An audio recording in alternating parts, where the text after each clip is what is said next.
Oh, here we go. Wait. Do you want to do DLSS is bad or DLSS is good first? Because we have a DLSS copium video, or we have a DLSS is fucking awful video. I'm gonna do both. What is that? Aussie mode? Okay, there you go. Enjoy. Good, then bad. Okay. Why Nvidia is right. Fake frames are better. A debate has raged within the gaming community. Yes. A debate has raged within the gaming community. Why is it not going full screen? There we go. The perceived value of native resolution versus the rapidly evolving capabilities of AI-enhanced rendering. This is going to peak copium, isn't it? Oh my god, Good job with that. Yeah, I'm not going to refund you, by the way.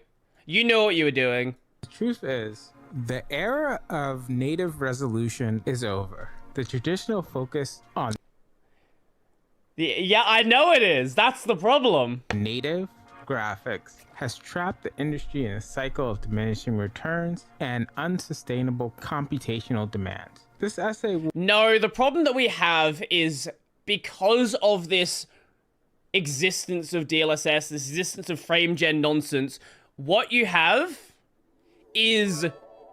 Thank you for the biddies. What you have is companies pushing things way more than they should, not compressing textures, not compressing nothing is being compressed. There is no reason why there is no... Okay, like, you can just go back to the... Like, a great example of this, you can go back to Yandere Simulator, which has, like, a toothbrush with way too many polygons. That's the way that all AAA games are now. Like, everything is that. Yeah, like, here's the other thing. Games do not need to look... Well, the other thing. Games don't need to look better. Games are not looking better. Games today, in many cases, because of the bullshit we rely on, look worse than they did 5+ years ago. But run worse as well. It's not there's no reason, it's there's no benefit.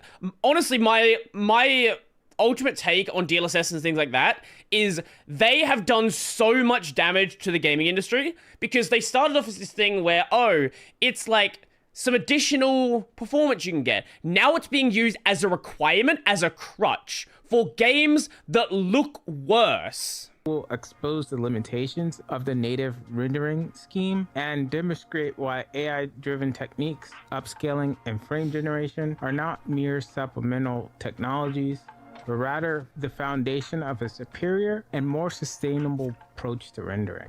No, I disagree.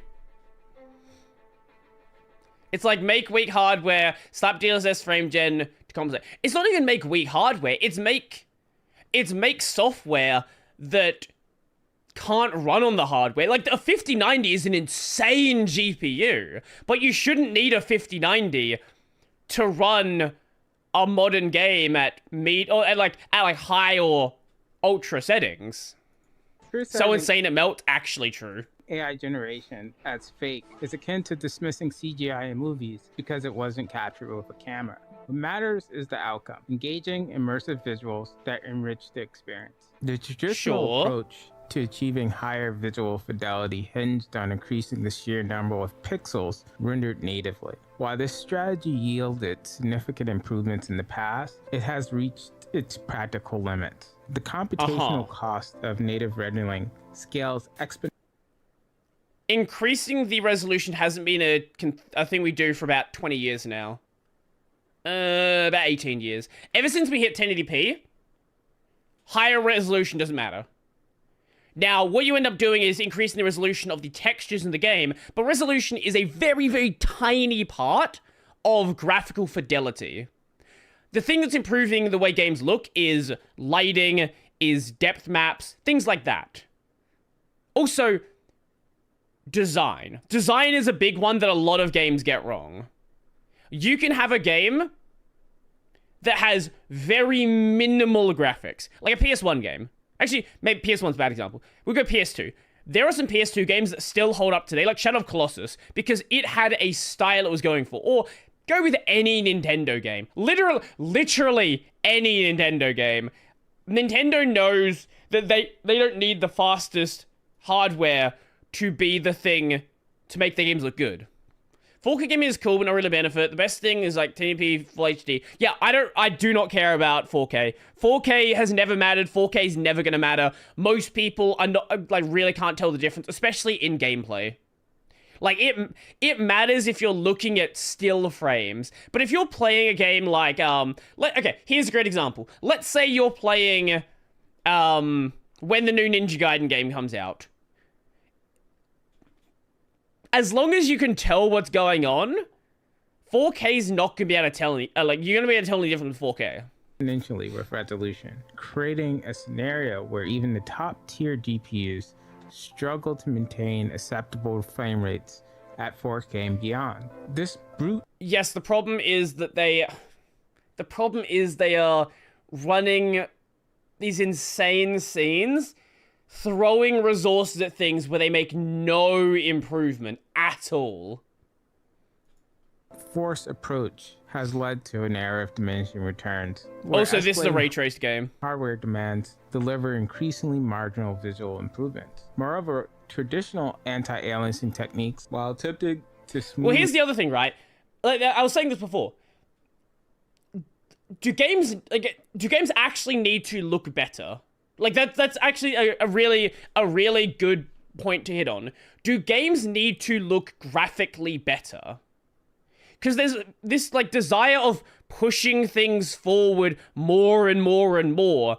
But with this, like, push forward, especially with the games that are trying to look realistic, Pepper's Nvidia ran is irrelevant to this? Oh, I have no doubt. With this desire to make things look more and more realistic, especially in AAA games, which I hate this realistic art style. If I want a game that's realistic, I go outside. I don't need to play a video game. There has been this loss of style. That, I think, is the main thing. This loss of style. Also, what makes more quality is better. Better is a very subjective term. I hate ray tracing. I hate realistic art styles. I'm just... Again, if I want to see ray tracing, I open my window. The sun does that. Jagged edges introduce their own artifacts with a pretty significant penalty to performance. These methods, alongside the pursuit of better resolutions... Here's the thing with these improvements. The difference between... Obviously, it's very compressed here, so you can't actually tell. But the difference between this and this is basically nothing. And you can tell if you're, like, pixel peeping. But every time there is this, ooh, we're gonna, like, show you how much better it looks with these different things, it's like, you know, same. Have proven increasingly unsustainable. This is where AI-driven upscaling comes in. Unlike traditional upscaling methods, AI-driven upscaling can not only solve this, but it achieves this with a significantly reduced performance costs compared to native rendering, making previous unplayable games playable, and while providing anti-aliasing. This performance saving is becoming increasingly significant as technology improves, requiring less and less resolution in order to make... Like, look at this difference, right? Improves, requiring... Like, yeah, you can say, ooh, this looks so much better, but again, it's such a tiny difference.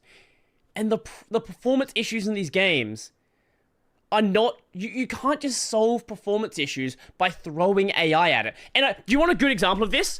Kingdom Come Deliverance 2. Kingdom Come Deliverance 2 is proof that you can still optimize a video game. It's just nobody's doing it. Kingdom Come. less and less resolution in order to make quality output. Also, if you like this video, please give it a like and subscribe. Tell me what you think in the comments. Go do that if you like the video. Dealing with bottlenecks. I would argue in the Genesis version, it's the lighting that's better than the overall graphics.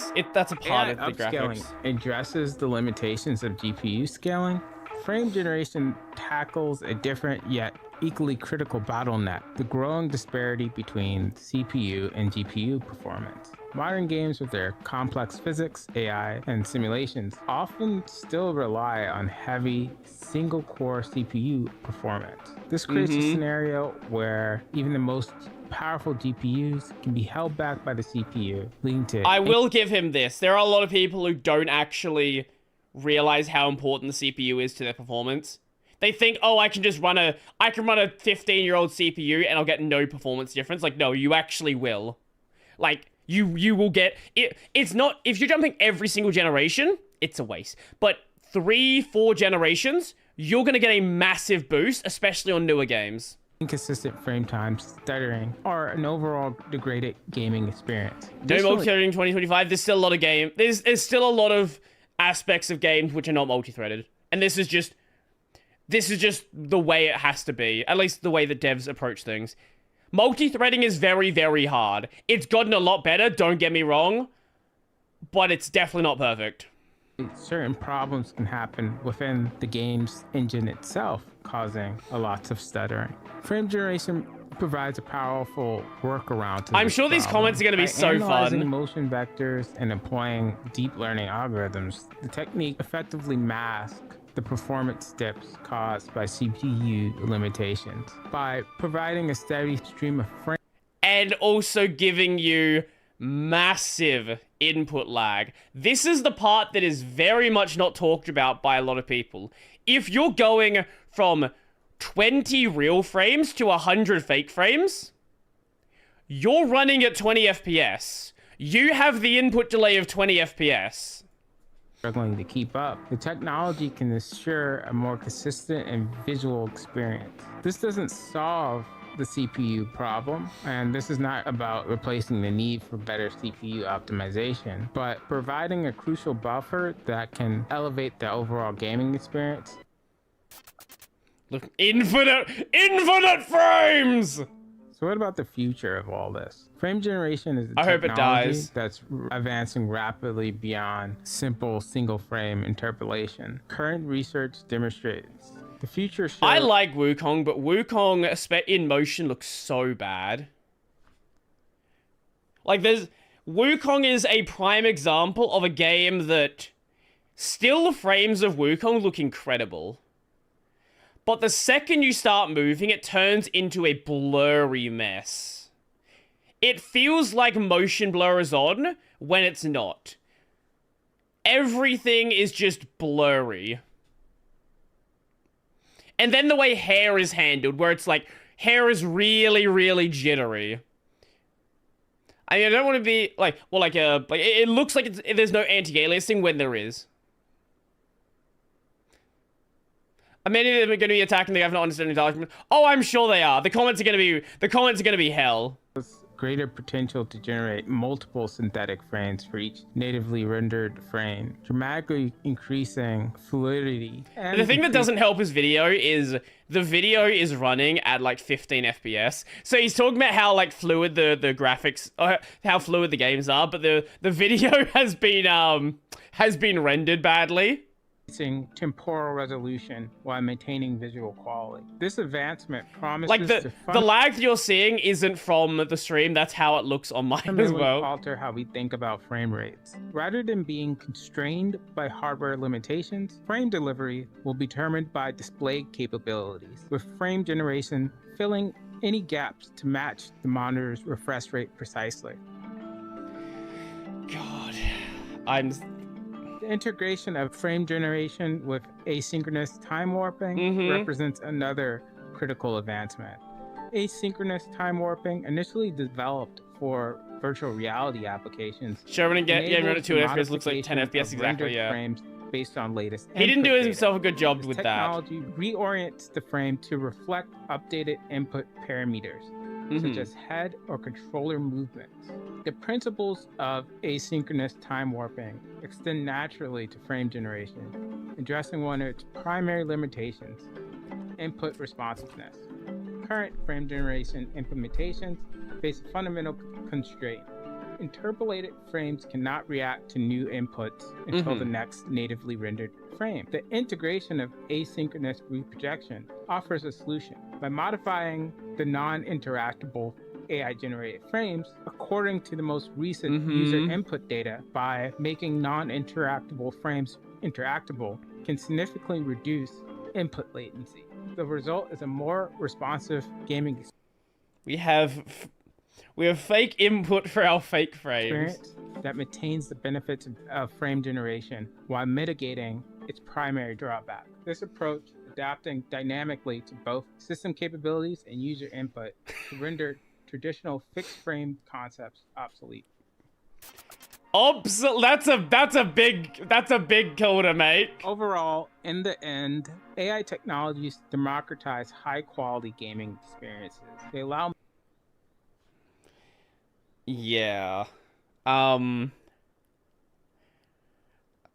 I suggest looking at things like Monster Hunter Wilds, a game where you need a high-end CPU and a high-end GPU and frame generation to get a good frame rate. We're so close to getting a GPU that will play video games for us and we just watch it like a movie. Mid-tier systems to achieve results that were once reserved for high-end rigs, enabling broader access to better graphics and smoother gameplay. For developers, AI reduces the burden of pushing raw hardware limits, creating room for more creative freedom. This attachment to native rendering as the only legitimate form of visual presentation keeps developers tethered to hardware-intensive, resource-draining approach that stifles innovation, which benefit few players and ultimately limits the medium. I just don't agree. This idea that you need to have no restrictions on performance to be creative. Like, no, limitation breeds creativity. When you have to, this is the other thing, right? If you go back to the PS2, when we didn't, not even the PS2, just the PS3 or the early PS4, without frame generation, when you don't have a crutch, you have to optimize. When you don't have a crutch, you have to build something within the performance limitations you have. Limitation breeds creativity. If I ask you to paint something and I give you every single possible color of paint possible, you'll have no idea where to start. But if I say, okay, paint something, you have these 8 colors, go wild. Now you have to think about how those are going to be used. When you can go wild, when you have $5,000 GPUs, you don't have those same limitations. And you can try to do whatever you want, but when you try to do whatever you want, then you have this problem of just not knowing what to do. Rasterized rendering being dismissed as brute force or dead end is a massive oversimplification. Sure, chasing photorealism with rasterization can be challenging, but ask yourself, who genuinely prioritizes absolute photorealism in gaming? True. Take Black Myth Wukong, for example. It's visually stunning, no doubt, but there's such an overload of detail and visual noise that detracts from the experience. Combined with the motion blur artifacts and temporal techniques like DLAA, or DLSS, and the result is an overwhelmingly and sometimes exhausting gaming experience. I've heard from several friends that Wukong left them more fatigued than any recent game. Very true.